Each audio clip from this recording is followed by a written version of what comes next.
Hello, everyone, and welcome back to another Sinister Novel with yours truly, Raz.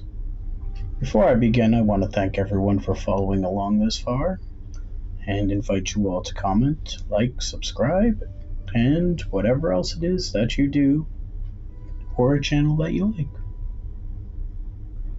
Now, let's get on to our reading. The Forbidden Shop. The store had no name. That was the first thing that struck Jordan about it. Most shops had signs, hung above the door, painted on the window, advertised on the sidewalk. But this place, wedged between a laundromat and a closed veterinary clinic on Mercer Street, had nothing. No indication that it even existed. If you weren't looking for it, you'd never see it. Jordan wouldn't have seen it either, except that his skateboard had broken that afternoon, and he was walking home from school instead of riding. He'd been staring at his phone, texting his friend Marcus, when he literally walked into a shopping bag that someone was carrying out of the store. The bag had fallen, spilling its contents across the sidewalk. It was the person whose bag it was that made Jordan look up. She was an older woman, maybe 60 or 70, with white hair and bright, intelligent eyes. As Jordan helped her gather her purchases, he noticed something odd. She was buying strange things. A taxidermied bird with one eye, a music box with a broken hinge, a pair of glasses with one lens cracked, things that most people would throw away, not buy. "You work here?" Jordan asked, handing her a small wooden box with no visible way to open it. No, she said, smiling. "Just a customer, though I seem to be a very delicate one." She looked at her collection of items that they were gathering. "Do you like odd things? Unusual things?" "I don't know," Jordan said honestly. "I never thought about it." The woman pointed toward the store. "Mr. Chen, he's the owner. He has a gift for finding items that are exactly what people need, even if they don't know they need them yet. You should have a look inside, but..." She paused, her expression becoming serious just for a moment. "Be careful what you buy." Then she smiled again, took her bag, and walked away down the street. Jordan stood on the sidewalk for a moment, weighing whether to go inside. He had homework, he had dinner to get to, but something about the store pulled at him. Maybe it was curiosity. Maybe it was boredom with his usual routine. Maybe it was just the way the light fell through the window, casting strange shadows on objects he couldn't quite make out from the street. He pushed open the door. The inside of the store was nothing like he'd expected. On the outside, it was narrow, couldn't have been more than 8 to 10 feet wide, but inside it seemed to stretch back forever. The shelves went up to the ceiling, which was at least 12 feet high, and every inch of space was crammed with objects. Old things mostly, antiques maybe, though Jordan wasn't sure. There were books with cracked spines, toys from decades past, furniture that looked like it had survived multiple generations, paintings in ornate frames, jewelry displayed on worn velvet, and glass bottles filled with substances Jordan couldn't quite identify. The smell was overwhelming. Dust and old wood and something else. Something like the smell of a basement that hadn't been opened in years. "Welcome!" A voice came from somewhere deeper in the store. "I don't think I've seen you before." Jordan turned to find a man emerging from between two tall shelves. He was maybe 50, with dark hair and darker eyes, wearing a cardigan despite the warmth of the afternoon. His face was pleasant, but there was something off about his expression, something that made Jordan uneasy, even as he was trying to convince himself there was nothing wrong. "I'm Mr. Chen," said the man, extending his hand. "You're welcome to look around, touch things if you'd like. That's what they're here for." Jordan shook his hand. Mr. Chen's grip was firm, but his skin was cold. "I was just walking by," Jordan said. "Saw the store, and decided to come in." "Excellent," Mr. Chen smiled. Most people don't notice this place at all, but some people have an instinct for it. Some people can sense when a place has something they need. He gestured around the crowded shelves. Everything in here has a history. Everything has already belonged to someone else, and now they're waiting for their next owner. Something about the way he said that, waiting for their next owner, made it sound like the objects were alive, like they were sitting on the shelves, conscious and patient, waiting for the right person to come and claim them. Jordan decided not to think about it too hard. What kind of store is this? He asked. Like, do you sell antiques or everything and nothing? Mr. Chen said. I buy things that people no longer want, things they've discarded or left behind or simply lost interest in. Some are valuable, some are worthless, monetarily speaking, but they all have value in their own way. They all have stories. He pulled a small item from a nearby shelf. It was a wind-up toy soldier made of tin, missing an arm. This, for instance, it's worth maybe $5 in a typical antique shop, but it was owned by a boy in Berlin in 1943, and his sister hid it in the wall during the war so that the Nazis wouldn't find it and melt it down for metal. After the war, it was discovered during renovation work. The boy, now a man, brought it back. He owned it for 60 years, and then he died, and his children didn't want it, so they sold it to me. Jordan took the toy soldier, examining it carefully. It was definitely old. The paint was faded and chipped, and there was rust in the joints. Why do you have it? Jordan asked. Because it's waiting, Mr. Chen said. It's waiting for someone who will understand what it means, someone who will value it, not for what it cost, but for what it survives. And you think that's me? Maybe, maybe not. But you came in, and you picked it up, so it seems so. Mr. Chen smiled that unsettling smile again. Would you like to buy it? Jordan looked down at the toy soldier in his hand. The idea of buying it was ridiculous. He barely had any money. He had homework to do. He didn't need a broken old toy. But something made him want it. Something about the story Mr. Chen had told. Or maybe something about the object itself. How much? Jordan asked. For you? $5. That was surprisingly reasonable. Jordan pulled out his wallet and found a $5 bill. He handed it to Mr. Chen, who took it and gestured toward the back of the store. Wrapping station is back there, Mr. Chen said. Brown paper and twine, help yourself. Jordan found the wrapping station, a small wooden desk piled with brown paper, twine, and tissue paper. He carefully wrapped the toy soldier, tying the twine in a bow, the way it seemed like something this old should be wrapped. When he was done, Mr. Chen gently placed it in a small paper bag. Come back any time, the old man said as Jordan left. I have a feeling you'll be a regular customer. Jordan didn't think he would. He thought he'd probably never come back, that this had been a strange detour in his afternoon and nothing more. He was very, very wrong.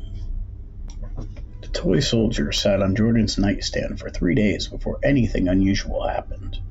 He'd shown it to his parents, who had been mildly amused by his purchase and not particularly interested. He'd shown it to Marcus at lunch, who'd called it creepy, and asked why Jordan would waste money on a broken toy. No one else seemed to find it significant or special in any way. But Jordan found himself drawn to it. Late at night, after he finished homework, he'd pick it up and examine it. He'd wind the key that was still intact on its back, and it would shuffle forward in a stiff, jerky way, as if it was perpetually marching towards somewhere it would never reach. On the fourth night, he dreamed about it. He was in Berlin, in a small apartment. There was a boy about his age, maybe a year or two younger, holding the toy soldier. The boy's face was pinched with worry. Outside the window, there were voices shouting in German. soldiers marching in formation. The boy's sister grabbed the toy from his hands and ran to the kitchen. She pried up a loose brick in the wall and pushed the toy inside, along with other small treasures: a marble, a paper doll, a photograph. She pushed the brick back into place just as there was heavy pounding on the door. The dream was so vivid, so real, that Jordan woke up gasping. He turned on his bedside lamp and looked at the toy soldier. It was sitting exactly where he'd left it, but it looked different somehow, or maybe he just felt different about it. The dream had made it real in a way it hadn't been before. The next morning at school, Jordan found himself distracted. In geometry, when Miss Patterson called on him, he realized he hadn't been paying attention and had no idea what the question was. In English, he forgot to turn in an essay that was due. By lunchtime, he felt like he was moving through the day in a fog. Marcus noticed something was wrong. "You okay, dude?" Marcus asked, dropping his tray across from Jordan's in the cafeteria. "You look like you didn't sleep well." "I didn't sleep well," Jordan admitted. "Weird dreams." "About what?" Jordan hesitated. He wanted to tell Marcus about the dream, about the toy soldier, about Mr. Chen's store, but something made him hold back. It felt too weird to explain, too personal somehow. "Nothing. Just stress," he lied. That evening, Jordan did something he hadn't planned to do. He got on his skateboard, borrowed Marcus's skateboard, and rode back toward Mercer Street. The curiosity shop was calling to him. He wasn't sure how he knew that, but he felt it as clearly as if Mr. Chen had sent him a text message. The store was open. The lights were on inside, casting that strange, shadow-filled glow onto the street. Jordan parked the skateboard and pushed open the door. Mr. Chen was standing at a workbench in the back, working on something. He looked up as Jordan entered, and his face broke into a smile that suggested he had been expecting him. "Welcome back," Mr. Chen said. "I knew you would come." "I was just," Jordan started, but Mr. Chen waved his hand dismissively. "Thinking about the soldier, wondering about what you dreamed, wanting to understand more." Mr. Chen set down his tools. "The things in my shop, they have a way of affecting people, some more than others. Some objects are just objects, but others have weight. They have presence. They demand attention." Jordan felt his heart rate accelerate. "What do you mean?" "I mean that not everything in this store is ordinary," Mr. Chen said. "Some items are exactly what they appear to be. Old, perhaps, but harmless. Others are more complicated. They carry the weight of their history, the experiences they've had, the people who've owned them before." Is that normal?" Jordan asked. Mr. Chen didn't answer the question directly. Instead, he walked to a display case and retrieved something. It was a small figurine, made of jade, carved into the shape of a dragon. It was beautiful, perfectly proportioned, and intricate details. "This," Mr. Chen said, "belonged to an emperor in the Song dynasty. It was a gift from his wife, made as a charm to protect him in battle. He carried it with him for 40 years and lived to see his grandchildren grow. Then it was passed down through his family for centuries. Each owner held it and felt protected and blessed. Almost." He set the figurine down on a nearby shelf and turned back to Jordan. "And this," he said, retrieving something else from beneath the counter, "belonged to a woman in Victorian England. It's a mirror." The mirror was small, with an ornate silver handle and frame. The glass was clouded and warped with age. She used it every day to fix her hair, to check her appearance, but she became obsessed with it. She would spend hours staring into that mirror, and the longer she stared, the more certain she became that she was looking at someone else, another version of herself, a dark version. It drove her mad. She smashed it finally in a fit of rage, but not before the damage was done. Not before she'd come to believe that the reflection was real, that it was alive. Mr. Chen set the mirror down carefully. Both of these items have presence, he continued, but one brings grace and one brings obsession. The difference is in how they interact with their owner, in what they want from their owner. What do the objects want? Jordan asked. He knew it sounded crazy, but nothing Mr. Chen was saying sounded crazy anymore. The same things we do, Mr. Chen said. To be remembered, to matter, to continue to exist and have meaning in the world. He looked at Jordan carefully. The soldier wants to be remembered. It wants someone to know its story, to carry the weight of history. That's why it's affecting you. That's why you had that dream. Jordan felt something cold in his chest. What happens if I can't do that? If I don't want to carry that weight? Mr. Chen's expression became sympathetic. Then it will find someone else. But for now, it's chosen you. And you have to decide if you're going to accept that choice or fight it. I don't want to fight it, Jordan said. I just want to understand what's happening. Then understand this, Mr. Chen said. Everything in this shop is for sale, but some things cost more than money. Some things demand a price that can't be measured in dollars and cents. Jordan bought 3 more things from the shop over the next 2 weeks. The first was a record. Not an album record, but an actual vinyl record. It was an old jazz album. The label was faded and worn. According to Mr. Chen, it had belonged to a musician in New Orleans in 1950. The musician had played it over and over, studying every note, trying to learn the technique of a pianist in the recording.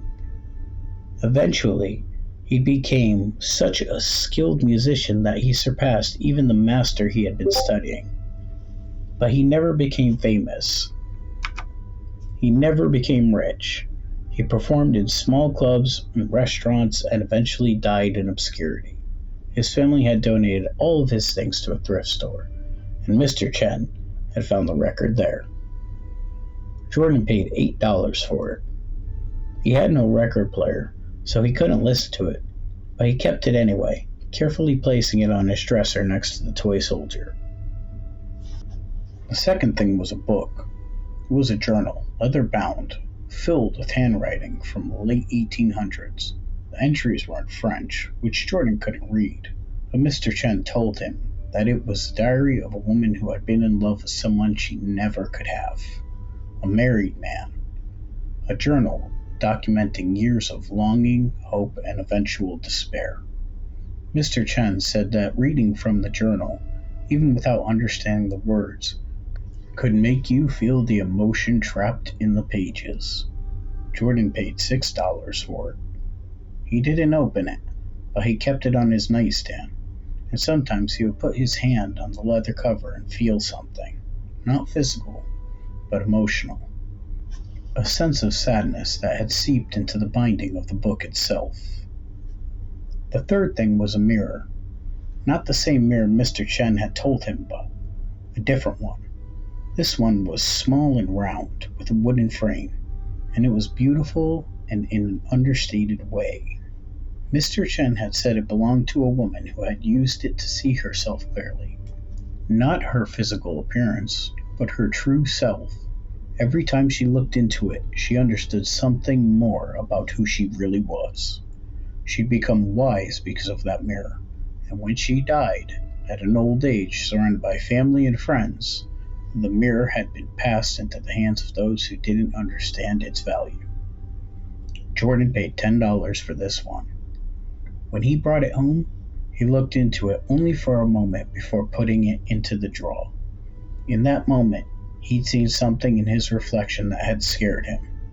Not a monstrous version of himself, but a version that was more honest. A version that showed him all the things he pretended not to feel, all the things he kept hidden, even from himself. It was Marcus who first noticed that something was wrong.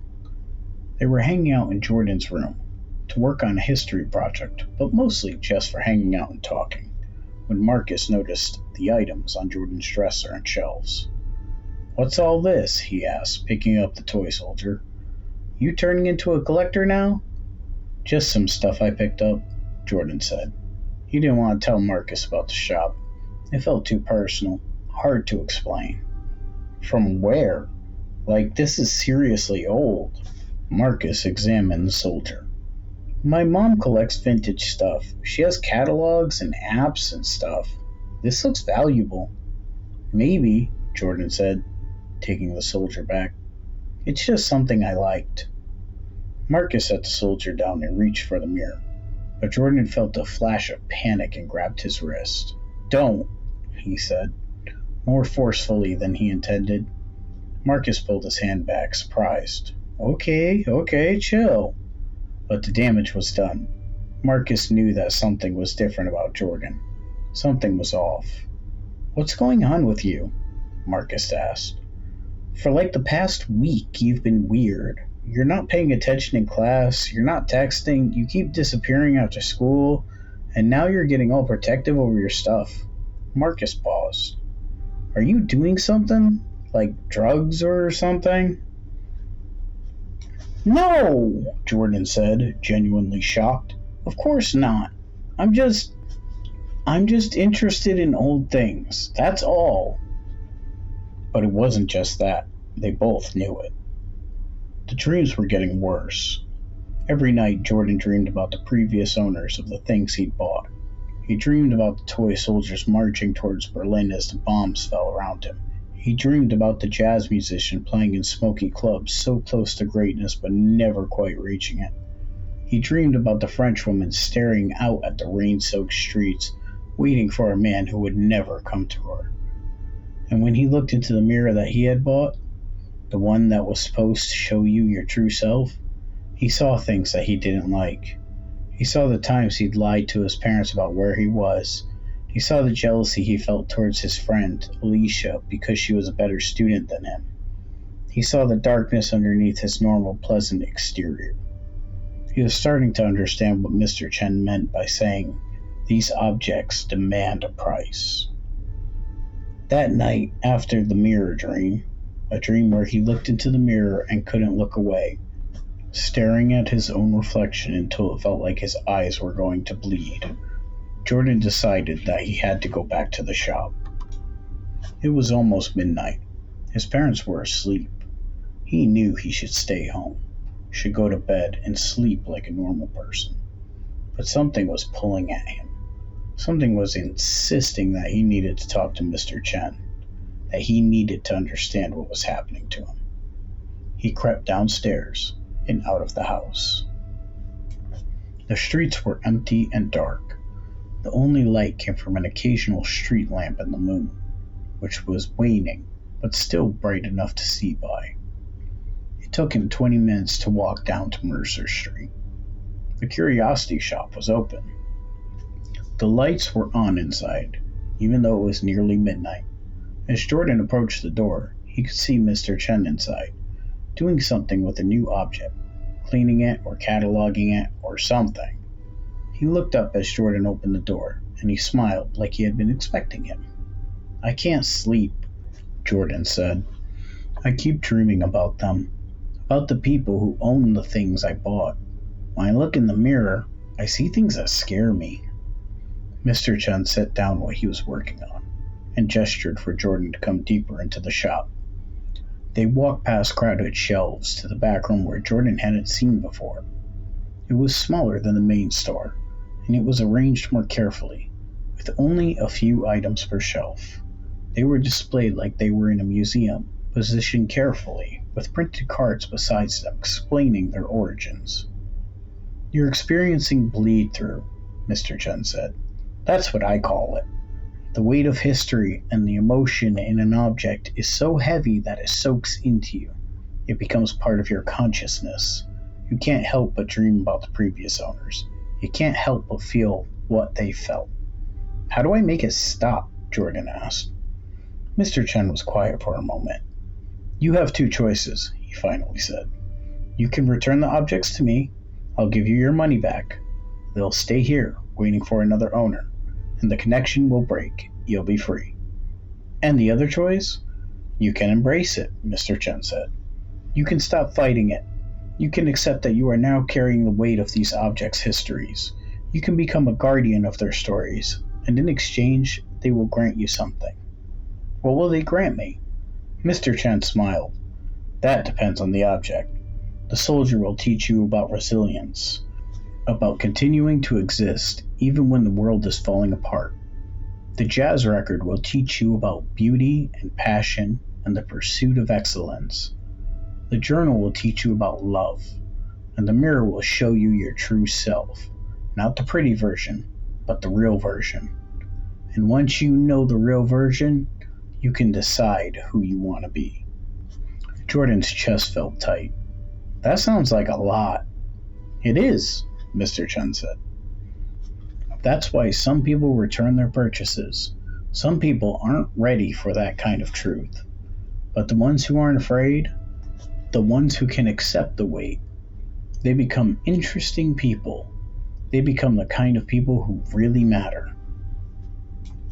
Jordan thought about his life, about school and friends and his family, about how normal everything was, about how much a part of him wanted to be there to be something more, something stranger, something that mattered. I want to keep them, he said. Mr. Chen nodded, as if this was exactly what he expected. Then I have something for you, a gift, for being brave enough to accept what you've chosen. He walked over to a locked cabinet in the corner of the room and withdrew a key from his pocket. Inside the cabinet were more objects. These were different. They had a sense of weight about them that was almost physical. One in particular caught Jordan's eye, a ring. It was simple, made of silver, with no stone, but it gleamed in a way that seemed impossible. Was it this? Jordan asked. A ring, Mr. Chen said. But not just any ring. This one was owned by a woman in medieval Europe. She was a healer. Some people came to when they were sick or injured. She had a gift of knowing, just by touching someone, what was wrong with them and how to fix it. She wore this ring every day of her working life, and it amplified her gift. It allowed her to see what others couldn't. Mr. Chen held it out to Jordan. I think you're ready for something stronger, but I have to warn you, this one has a bite. The ability to see clearly, to understand the truth about things and people. It's not always pleasant. Sometimes you'll see things you wish you hadn't. Jordan reached out to take the ring but hesitated. What's the price? Nothing this time. Consider it a gift for choosing to continue, for choosing to carry the weight rather than reject it. Mr. Chen smiled. Though I should warn you, once you put it on, you won't be able to take it off. Like, literally won't be able to take it off? No, you'll be able to take it off, Mr. Chen said. But you won't want to, because once you've seen what it shows you, you'll never be able to unsee it. And you'll need to make sense of what you're seeing. Jordan took the ring and slipped it onto his right ring finger. It was warm against his skin, and it fit perfectly, even though Mr. Chen had never really measured his finger. As soon as it was on, the world shifted. He was suddenly aware of things he'd never noticed before.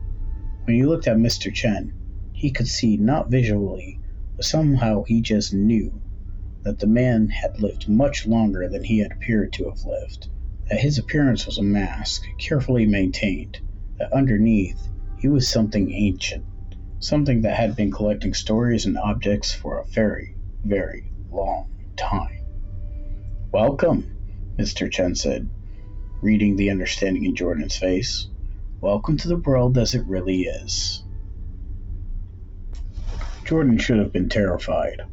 By all rights, finding out that his new friend and the local shopkeeper was something other than human should have freaked him out.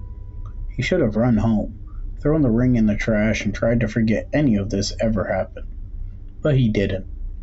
Because with the ring on, Jordan could see the truth.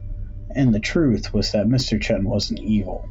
He was just old, tired sometimes, Lonely in a way that things that live for centuries are lonely, but not evil.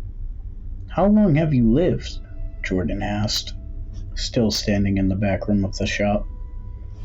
Longer than it's polite to say, Mr. Chen replied. Longer than the country you live in has existed. I watched this town get built. I watched the forests get cut down to make room for it. I watched people come and go, live their lives, leave their mark, and be forgotten. Why do you collect these things? Because, Mr. Chen said, when people are gone, all that's left of them are the objects they left behind. Their stories survive in things they touch. I can't bear the thought of those stories being lost forever, so I preserve them. I collect them. I wait for the right person to come along who can carry them forward. Jordan looked at the ring on his finger, glowing faintly in the dim light of the back room. And what am I supposed to do with them? Whatever you want, Mr. Chen said. You could sell them. You could give them away. You could keep them forever. The point isn't what you do with them. The point is that you'll understand what they mean. You'll know their stories, and that means they won't be forgotten. Jordan nodded slowly. It made sense in a way. An immortal creature preserving stories of mortals, passing them along to new people who could appreciate them. It was beautiful and sad at the same time. I should go home, Jordan said. It's getting late. Yes, Mr. Chen agreed. You have school tomorrow, and I imagine things are going to get very interesting for you now that you're wearing that ring. The next day at school was strange. For the first time with the ring on his finger, Jordan could see people as they really were. Not in some supernatural sense. He couldn't read minds or anything like that. But he could see the small tells in their faces. The way Alicia, his classmate in English, hunched her shoulders slightly because she was self-conscious about her height. The way that Mr. Petrosky, his English teacher, always positioned himself near the door of the classroom because he had anxiety and liked to be able to leave if he needed to. The way his friend Marcus had started wearing cologne because he was trying to impress a girl at lunchtime. It was intimate in a way, like seeing people with a layer of their facade stripped away. At lunch, Marcus cornered him in the hallway. Okay, seriously, what is going on with you? Marcus demanded. You're acting like you know some huge secret about everyone, and frankly, it's starting to creep me out. I'm not acting weird, Jordan protested, but he was. You're totally acting weird, Marcus said. And this morning I saw you take off that weird ring you've been wearing, and then like 5 minutes later you put it back on. What's that about? Jordan had indeed tried to take off the ring that morning, just to see if he could. He'd managed to slide it off easily enough, but the moment it was off, the world went flat. It was like going from seeing something in color to seeing it in grayscale. He put it back on so quickly that his hands were shaking. It's just a ring, Jordan said. It's not just a ring, Marcus said. Nothing about you is just anything anymore. You're keeping secrets, you're going to weird shops, you're buying old junk, and now you're acting like you can see through everyone. Marcus paused. Are you okay? Like, actually okay?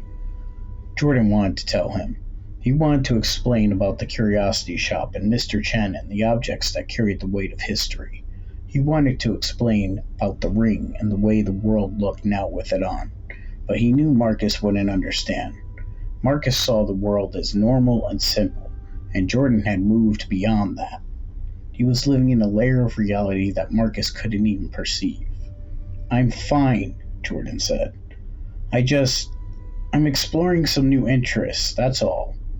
But Marcus didn't believe him, and it put a distance between them that hadn't been there before. Over the next month, Jordan bought more things from the curiosity shop. He bought a pocket watch that had belonged to a man who had become obsessed with measuring time, who had spent his life breaking every moment down into smaller and smaller increments, trying to understand where all the time was going. By the time he died, he barely lived at all, too busy measuring life to experience it. He bought a painting that had belonged to an artist who had poured all his talent into one masterpiece, and then had spent the rest of his life trying to replicate that success, never coming close. The painting showed a summer landscape, trees, a pond, and green grass, but if you look at it long enough, you could see the desperation hidden in every brushstroke. He bought a dress that had belonged to a woman who had worn it to the most important night of her life, a night when she'd been offered everything she'd ever wanted. She'd made a choice that night that she'd regretted for the rest of her life. That dress hung in the corner of Jordan's closet, and sometimes he felt the weight of that regret emanating from it. He bought a key that didn't open anything. Mr. Chen had found it in an estate sale and had no idea what it was supposed to open, but the people who held it reported feeling intense curiosity, obsessive need to find out what it unlocked. 2 customers had returned it because it made them restless. Jordan didn't return it. He carried it in his pocket, feeling the weight of all the secrets it could unlock. With each purchase, the ring glowed a little brighter, and with each addition to his collection, the connection between Jordan and the objects grew stronger. He had nightmares about all of them. He dreamed about time slipping away, about failure, about choice and regret, about secrets hidden in locked boxes. His grades started to slip. He was always tired. His parents asked if he was feeling okay. He said he was fine. They didn't believe him, but they didn't push. Marcus had basically stopped talking to him.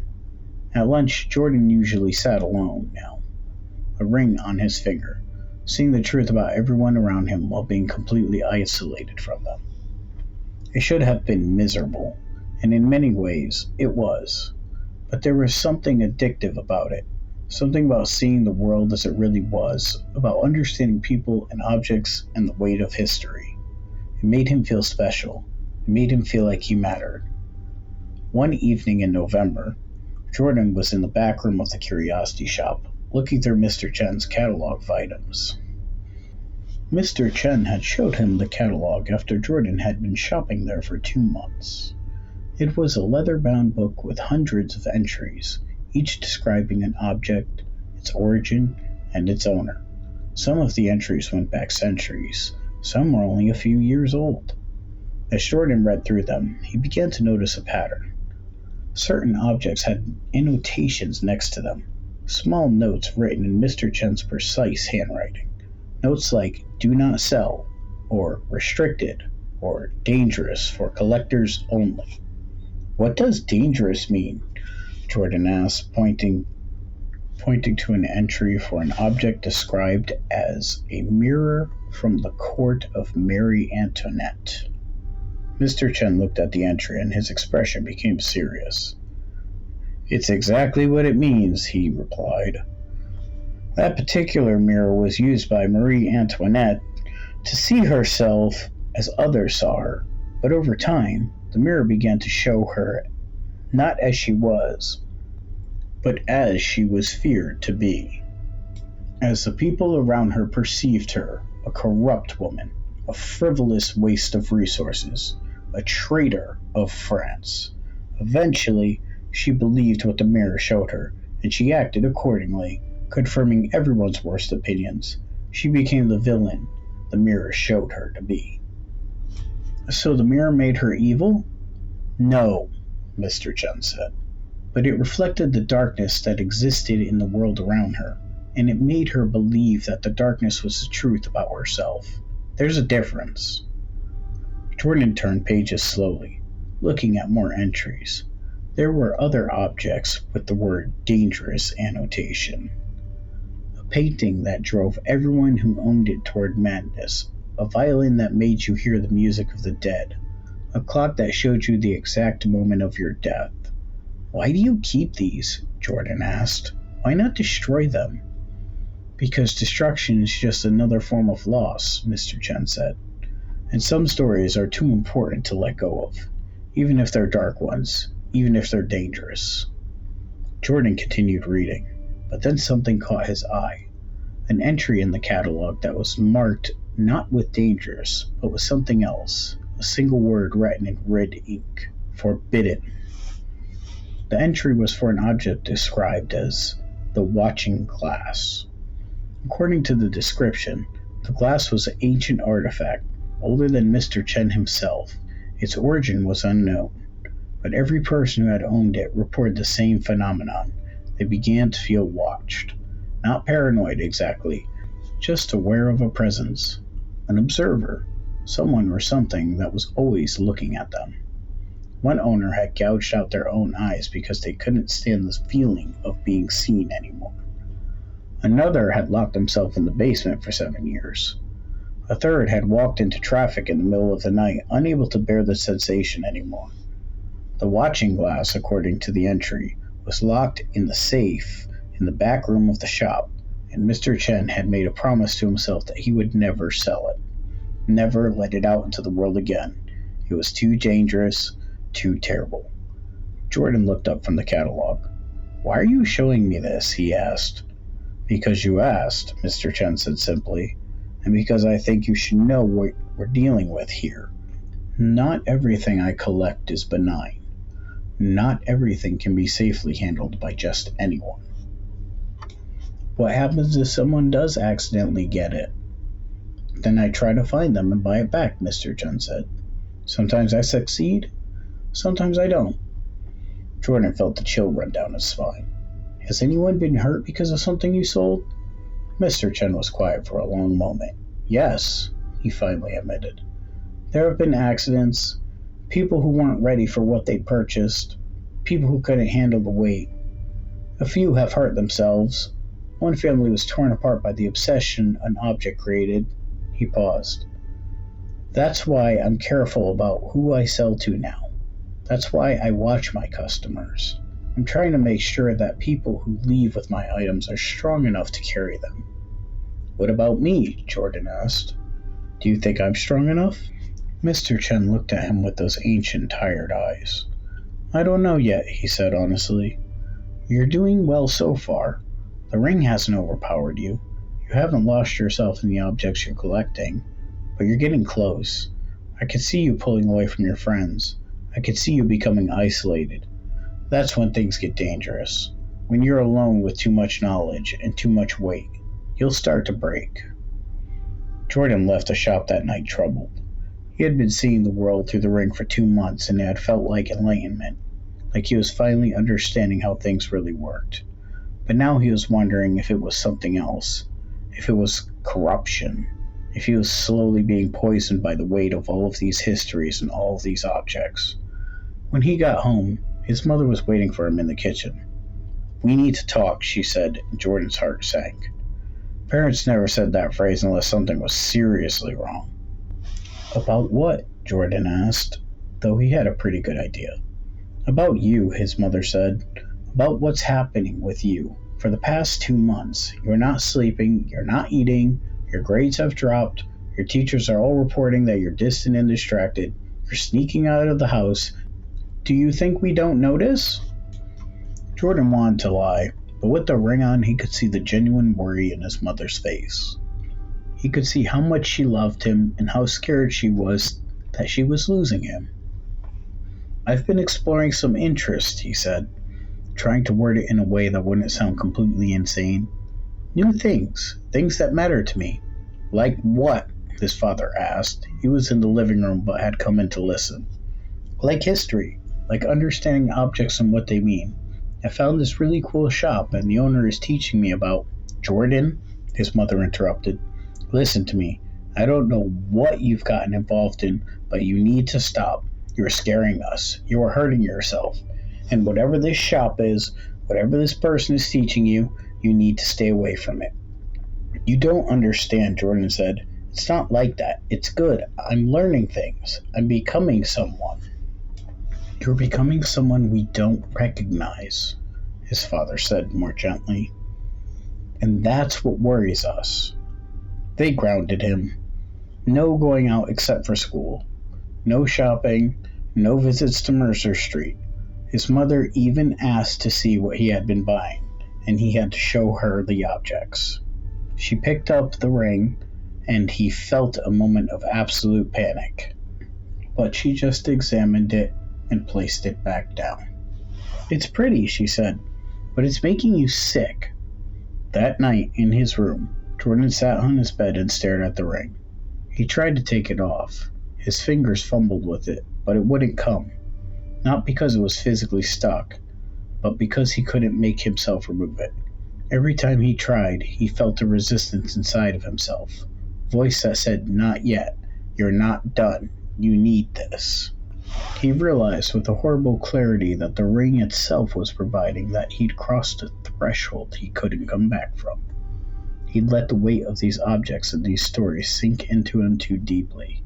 He was no longer the person he had been 2 months ago, and he wasn't sure if he could go back. For a week, Jordan didn't visit the shop. He went to school, came home, did his homework, pretending everything was normal.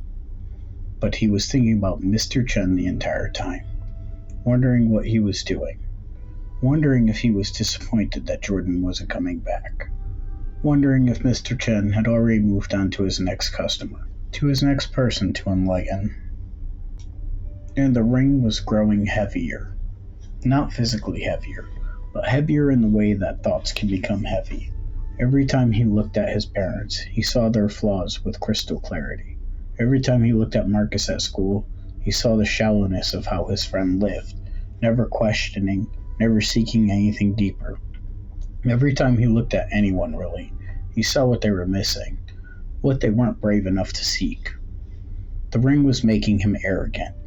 That's what he realized. It was showing him the truth, yes, but it was also making him feel superior to everyone who couldn't see that truth. On the 8th day, his parents relaxed their restrictions a little. Jordan was allowed to go to Marcus's house on Saturday for a few hours, but instead, he went to the shop. Mr. Chen was waiting for him, like he knew exactly when Jordan would break the rules. "Your parents are worried about you," Mr. Chen said, not bothering with any preamble. "That's good. It means they love you. It also means you need to make a decision." "About what?" "About whether you want this." Mr. Chen gestured around at his collection, at the years gathering and preserving. "Or whether you want your normal life back." "Why do I have to choose?" Jordan asked. "Why can't I have both?" "Because the weight is too heavy," Mr. Chen said. "Look at me. I've been carrying it for centuries, and it's hollowed me out. I'm not human anymore, in the ways that matter. I don't have relationships. I don't have love. I have objects and stories and endless work of preserving them. It's given my life meaning, yes, but it's also cost me everything." Mr. Chen walked to the back room and Jordan followed him. The old man opened the safe, the one that contained the watching glass, and pulled something out, but it wasn't the glass. It was a photograph, old and faded. "This is my family," Mr. Chen said. "My wife and children, taken in 1892, the last time I was fully human, the last time I let myself love something more than I love this collection." The photograph showed a young Mr. Chen, or not young exactly, but more alive somehow, with a woman and 3 children around him. "I chose the collection," Mr. Chen continued, "and they got old. They died, and I couldn't follow them because I had already stopped aging. I've watched everyone I ever loved die, and I've had centuries to regret the choice I made." He put the photograph away. "I'm offering you a chance to avoid that," Mr. Chen said. "Right now, you're at a crossroad. You can give me back the ring, you can return the objects, and you can walk away and go back to living a normal life. Or you can stay and eventually become like me, powerful and knowledgeable and utterly, completely alone." Jordan felt the tears burning in his eyes. "But I finally understand something," he said. "I finally see the world clearly. How can I go back to being blind?" "You go back one moment at a time," Mr. Chen said gently. "You stop wearing the ring. You return to not knowing things. And eventually, you'll remember what it felt like to be human, to be connected to people instead of connected to objects." "What happens if I stay?" "Then I teach you everything I know," Mr. Chen said, "and you become the keeper of this collection when I'm finally ready to let it go. which might not be for another 100 years. Jordan looked at the ring on his finger. He could feel it now, the way it was connected to him, the way it had burrowed into his consciousness and made a home for itself. I need time to think, he said. You have until the end of the week, Mr. Chen said. Then I need your answer. Jordan made his decision that night. He looked at the ring for a long time, and then he pulled it off of his finger. The world snapped back to normal, and the sudden loss of all that knowledge was like losing a sense. He felt blind. He felt stupid. He felt mortal and small and limited in a way he hadn't felt in weeks. He gathered all of the objects he purchased: the toy soldier, the jazz record, the journal, the mirror, the pocket watch, the painting, the dress, and the key, and he packed them carefully in a box and wrapped the whole thing in brown paper and walked to the curiosity shop in the darkness. Mr. Chen was still awake, still working. He looked up as Jordan entered, and he seemed to understand immediately. I'm returning everything, Jordan said. I want my life back. Mr. Chen took the box without an argument. And the ring? Jordan held it out. Mr. Chen took it and placed it back in the safe with the watching glass. You made the right choice, he said. Or maybe you made the wrong one. It's hard to say. But you made a choice, and you lived with the consequences, and that's what mattered. Will I forget? Jordan asked. All the things I saw? The weight of all those stories? Some, Mr. Chen said. Over time, your mind will protect itself by forgetting the details, but you'll always remember that there's more to the world than what most people see, and that will haunt you for the rest of your life. Is that a punishment? No, Mr. Chen said. It's a gift. A burden and a gift. Jordan was in college now, studying history and library science. He had never forgotten the shop, and he'd never forgotten the weight of the objects he'd held. His friends thought he was a little strange sometimes, the way he paid attention to old things, the way he seemed to see the stories in inanimate objects. But they didn't know the real reason. One day, doing research in the university lab, he found a reference to a curiosity shop in a town where he'd lived. A shop with no name, run by a man named Chen. The reference was in the newspaper article from 1923, talking about a local landmark that had been there for as long as anyone could remember.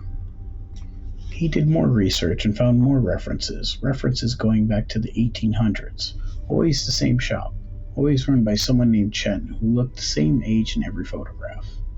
Jordan never went back to the shop, but sometimes late at night when he was studying, he would think about it. He would think about the choice he made. He would wonder if it was the right choice. And sometimes he would dream about the ring, and he would wake up with the feeling that he'd been missing something important, something that had been ripped away from him. He never told anyone about the shop. He never told anyone about what he'd seen with the ring on his finger. It was his secret. It was his burden that came with living in a world that most people would never understand. And years later, when he had a store of his own, a small used bookstore in a town 2 states away, he sometimes thought about Mr. Chen. He thought about the weight of preservation, and he thought about the cost of seeing the world clearly.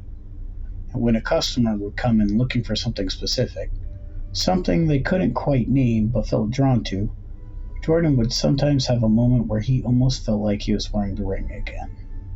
A moment where he could sense the weight of history in an object, where he could feel the presence of its previous owner. But then the moment would pass, and he would just be a normal bookseller in a normal store, selling used books to regular people. Still, he was careful about what he sold.